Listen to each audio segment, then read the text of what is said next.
आज हम डिस्कस करेंगे electric flux through a surface including a charge. ठीक है जी। हम पिछले टॉपिक में फॉर्मूला पढ़ चुके हैं फ्लक्स का। सिंबल ग्रीक सिंबल फाई है और फॉर्मूला ई डॉट ए, वही बात, स्केलर क्वांटिटी है।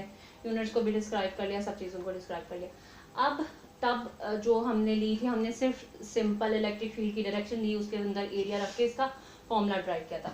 अच्छा जी, अब हम कंसिडर करते हैं फॉर दिस केस के एक स्फेयर है, स्फेयर 3 डायमेंशनल, जिसका के रेडियस r है और उसके अंदर एक पॉइंट चार्ज पड़ा हुआ है।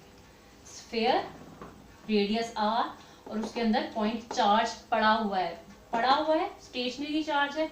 स्टेशनरी चार्ज की लाजमी सी बात है इलेक्ट्रिक फील्ड होगी।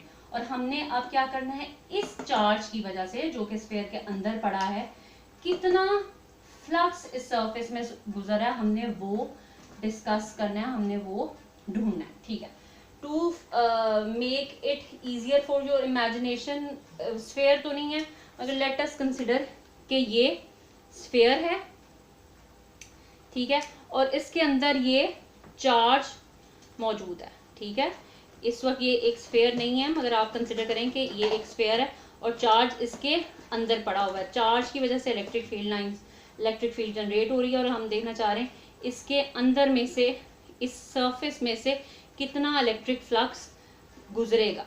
ठीक है, अच्छा जी, अब हमने बात की थी कि हमें इलेक्ट्रिक फील्ड तो हमें मिल गई क्योंकि चार्ज है।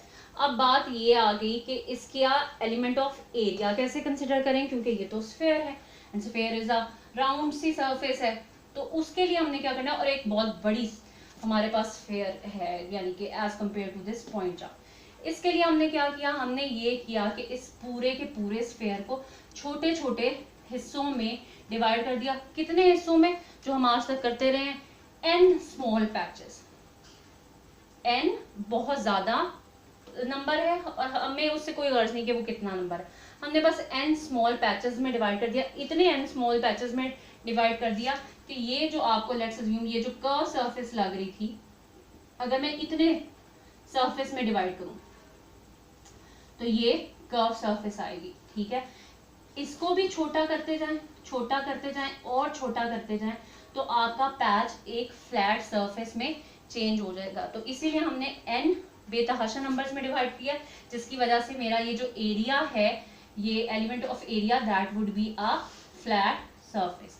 तो वही बात है, एरिया को डिवाइड किया, उसका मैग्नीट्यूड कितना है, क्योंकि अब हम इस टॉपिक में दो चीजों को डिस्कस कर रहे हैं। पिछले वाले टॉपिक में एक एरिया की बात की थी और एक एलिमेंट ऑफ एरिया की बात की थी। एरिया की डायरेक्शन नहीं होती, इसी वजह से मैंने मैग्नीट्यूड अगर जब हम लिखेंगे तो that would be delta A1 delta A2 up to delta AN, मगर जब हम डायरेक्शन लिखेंगे तो ये उसका क्या है, एलिमेंट ऑफ एरिया है।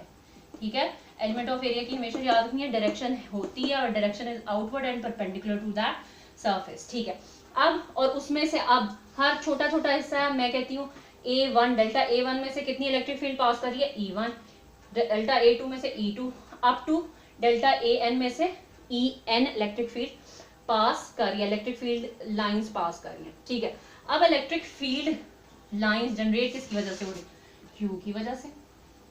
ठीक है, Q की वजह से, और Q क्योंकि चार्ज पॉइंट चार्ज है तो हमने पॉइंट चार्ज के लिए इलेक्ट्रिक फील्ड का फॉर्मूला देखा था और that was 1/4 pi epsilon not Q over R square. जैसे जैसे दूर जाएंगे इलेक्ट्रिक फील्ड इंटेंसिटी कम होती जाएगी। ठीक है, इसका मतलब है ये तो चेंज नहीं हो रही, ये तो नहीं हो रहा कि यहाँ जाके Q की क्वांटिटी चेंज हो जाए, यहाँ यहाँ यहाँ यहाँ।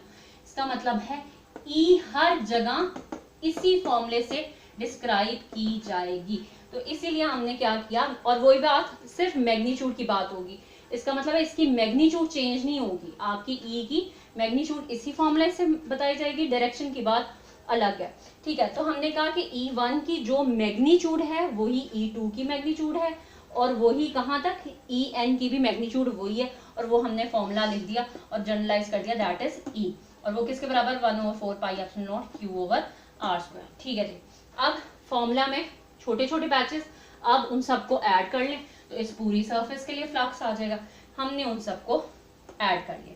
अब ई, वही बात, ई तो सब में सेम था, उस ई को कॉमन ले लिया और अंदर से क्या बचा, delta A1 plus delta A2 plus up to delta AN। तो ये इसको डिवाइड किसको किया था, ए कैसे बनाए थे, छोटे छोटे, इस पूरे के पूरे सरफेस को छोटे छोटे एरियाज में डिवाइड करके। तो जब मैं सारे एरियाज को हम एड अप कर लेंगे तो वो क्या बन जाएगा मेरे पास, वो बन जाएगा total area of sphere. And if you remember area की बात हो रही है तो area of sphere is 4 pi r square. I am not talking about volume, volume होता तो वो 4/3 पाई आर क्यूब होता। एरिया है इसलिए याद रखें आर स्क्वायर आ रहा है, ठीक है जी। 4 ई की वैल्यू पुट कर दी 1/4 pi epsilon naught q over r square. 4 से कैंसिल, पाई से कैंसिल, आर स्क्वायर से कैंसिल, और हमारे पास फ्लक्स आ गया electric flux q over epsilon not.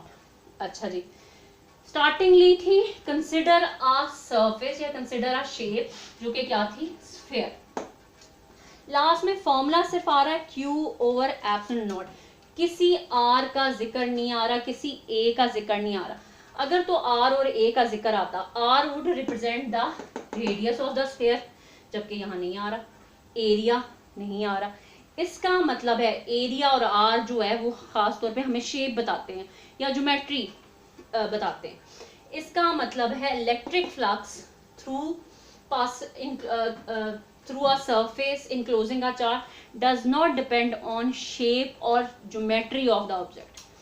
Square है, ये चार्ज स्फीयर में ना पड़ा होता और एक स्क्वायर बॉक्स में पड़ा होता, इस तरह इसमें पड़ा होता अंदर, that would not have made any difference, तब भी फॉर्मूला क्या आता, Q ओवर एप्सिलॉन नॉट ही आता। इसका मतलब है शेप और ज्योमेट्री पे डिपेंड नहीं करता। डिपेंड किससे करता है, चार्ज पे, कि अंदर चार्ज कितना पड़ा है, और दूसरा एप्सिलॉन नॉट क्या था, परमिटिविटी ऑफ फ्रीज पे। इसका मतलब है मीडियम कौन सा है, मीडियम पे डिपेंड करेगा, और सिर्फ अंदर चार्ज कितना पड़ा है। चार्ज ज्यादा पड़ा होगा अंदर तो फ्लक्स भी, इलेक्ट्रिक फ्लक्स भी ज्यादा होगा। और वही बात, इलेक्ट्रिक फ्लक्स इनवर्सली यहाँ से अगर देखें तो डायरेक्टली प्रोपोर्शनल टू आपके क्यू आर है and inversely proportional to medium. वही बात, अगर मीडियम कुछ और रख दिया जाए जिसमें से आपकी फील्ड नहीं गुजर सकती आसानी से तो इलेक्ट्रिक फ्लक्स कम हो जाएगा। तो ये दो बातें यहाँ इंपॉर्टेंट है, बल्कि तीन। ज्योमेट्री शेप पे डिपेंड नहीं करता, डिपेंड किस पे कर रहा है, चार्ज अंदर कितना पड़ा है और मीडियम कौन सा इस्तेमाल हो रहा है।